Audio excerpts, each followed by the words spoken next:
the Chinese community or the local football club or tennis club. My role is to listen. And how do you understand and be empathetic to your communities and with those changes happening and evolving needs and demands of your communities? How do you do that? Listening. So this morning, I told you earlier, I played tennis this morning. The tennis club's got 450 members. So, I don't just go there to play tennis.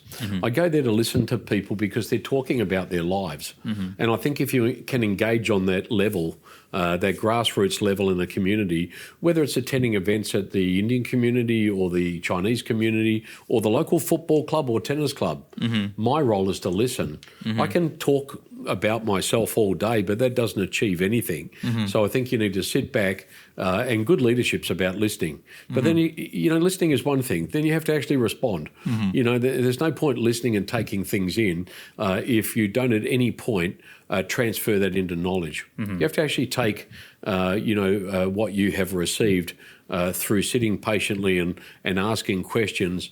And I think probably my previous role as a police officer gives me the ability to read the room and also ask the right questions. So I can extract answers to problems that I've got to find out how people are feeling.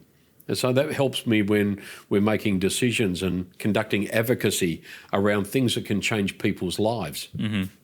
Because as you use the word multicultural as the most diverse within the state of WA, how do you create a society or a city or a council thrive and create that cohesion, social cohesion among the communities when you have such a diverse people and a diverse value sets each community bring to the table? Well, I think the first thing you do as a mayor is try really hard to model a council that's reflective of its community. So when I first got onto council in 2015, we had a very different council. I was one of the youngest on our council and I was in my mid-50s.